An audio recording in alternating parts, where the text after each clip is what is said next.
Hey everybody, this is Paul, and I'll be your GM for a little while. This is video number 3 in my series of 50 videos that I'm doing since I've turned 50 this year, and I'm doing the 50 videos on my favorite hobby of tabletop role-playing games. So welcome to video number 3, where I review the Ultimate RPG Character Backstory Guide by James D'Amato, who is the game master of One Shot Podcast. And I just saw this book and I thought, man, why don't I need another book on backstory? Because, in creating characters, which is one of my favorite things to do, I just need more quick resources. And I say, Paul, isn't that what the internet is for? Is to be able to look these things up? Yes, of course. But I am a big fan of just looking at a book and just kind of breezing through it and, not having to worry about Google searches or checking on my computer or things like that. I enjoy just having a book at the table that I can have and be able to look through it. As you can see right at the very beginning of the book, James does a great job of breaking down where you can go with this book, right? No matter whether you're creating a first level character or a level 20 character, whether you are trying to establish the backstory of your initial creation, or whether you want to add some backstory to a character you already have. And the great thing about that, no matter whether your character is level 1 or level 20, there's always something new that can be discovered. So let's go ahead and I'm just going to take a couple of parts from the book here and just show you what the book offers that I think is kind of cool and you can start using in your game today. This first one here I think you could have a lot of fun with because characters, maybe I'll speak for me, my characters really don't think through what they're packing to bring, right? As long as they have their sword, maybe some rations, a torch, some basic things, but there's not a lot of other little bits that I'm thinking about. But what this particular one challenges with is 5 things you packed but you probably shouldn't have. And in the book, it breaks down this question into 3 parts here, and I've elaborated on it a little bit. The first thing is, why did your parents tell you to bring it? So you know how parents give advice. Back in the day, my parents would say, make sure you have a quarter on you, like back when you had pay phones and you had to call somebody. Your mother would tell you to always wear clean underwear.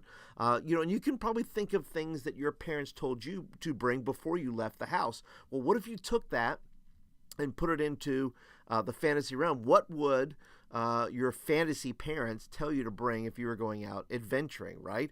Maybe it's to put on some dragon screen, right? In case there's a dragon and he's trying to breathe fire on you, and this way you won't get burnt, right? At least get sunburnt, I should say.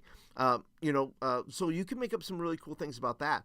The second thing is, what is the superstition behind why you bring it? Now, say you have an item, and you can say, well, this was my grandfather's watch, and for whatever reason, you have a deep sentimentality towards it. It could be a weapon, it could be anything, but there's a certain superstition behind why you're bringing it, and you probably shouldn't bring it. It's probably weighing you down. It could be something really stupid, like something really large, like a large rock, and I'm going to bring this large rock with me wherever we go because it was my dad's large rock. Whatever that may be, to somewhat make your character a little bit different in that sense. It could be clothing. It could be, something like that that would set your character apart. The third thing is, when is the perfect opportunity to use it, right? So you have these things, right? You have brought some things with you, and you're looking for this opportunity to use this item. Well, when will be this opportunity? When will you look? Maybe you'll try to use it in situations that you shouldn't use it in, right?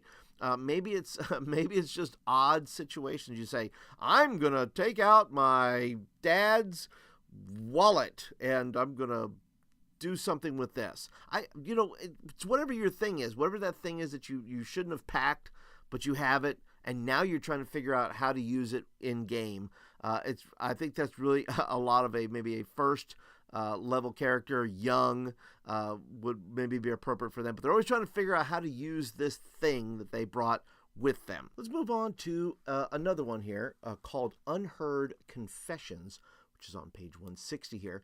And maybe you have a secret. Maybe you're wanting to hide a secret. Maybe you want to have a secret that will be later on revealed. And James gives 5 different areas here that if you have a secret and you want to like slyly communicate that you possibly could have a secret, here's some ways that he recommends. First of all is an appearance, something physical that you can put in there. Things like you have a scar in a place that is normally covered by clothing. So maybe you're always cautious about taking off your shirt because you have a tattoo on your back of something. Or maybe you have a braid in your hair, normally hidden by the way you tie it, something like that. The second thing he gives is voice. Maybe it's an accent or a dialect, something like that that you use when you're talking about certain details of your life. He also says maybe a song you sing to yourself unconsciously when you're doing menial work that gives a clue that that you're singing this song, and people are going, maybe I've heard that before. Maybe that's a song, an ancient song of the dwarves, or maybe it reveals what clan you're from, or something like that. I thought that was kind of cool. The third area he gives is a skill, and an ability that reflects specialized or an uncommon knowledge. Things like you carry out an attack not possible for other character classes in your game. Or maybe you're trained in compensating for a disability you appear not to have, right?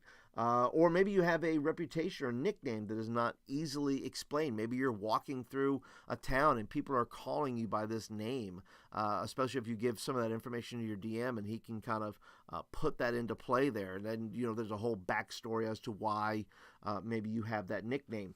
The fourth area is in actions, right? Maybe you have a tick or a tell that is almost always present when you're lying. Things like maybe you have a twitch in your eye, or you're playing with your hair, or a habit of changing explanations. Something like that gives you that thing that you're possibly hiding something. And the last thing is interaction. You process guilt and the weight of secrecy through behaviors that help you justify it. So maybe you do what you consider good deeds to counteract the bad ones. You're overcompensating for something you've done in the past that was not great. Or maybe you discuss things that happened to you as stories that happened to somebody else. Or you ask others about their personal histories often.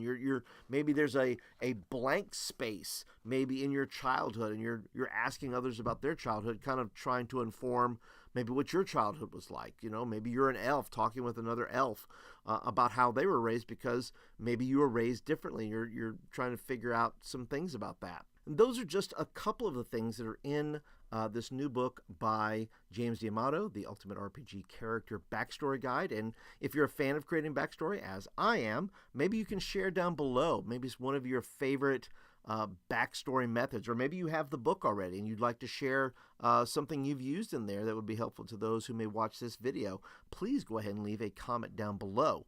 Also, there is a link down below. By the way, I am an Amazon affiliate, so if you care to purchase this and you maybe want to support some of the work that I'm doing, please go ahead and purchase from there. That would be great. I'll get a couple of pennies off that. So I enjoy the book. Ultimately, I think this is just a great little resource. That just in the two things that I've shared with you right now, I have a ton of ideas to be able to use to kind of flesh out my character to where they're not such a typical maybe cardboard type character, and to give the DMs that I play with a little bit more to work around and work with as I am playing games with them. So you tell me, what do you think? Do you own the book? Does this sound interesting to you? I would love your comments. Be sure that if you want videos like this to continue to come to you, I'd love for you to be a subscriber. So go ahead and hit the subscribe button at the end of this video, as well as the little bell down there, which will notify you when I upload videos. So, but anyway, thanks for hanging out with me for a little while in video number 3 in my march towards 50 videos, and we'll see what happens after that. But thanks for watching.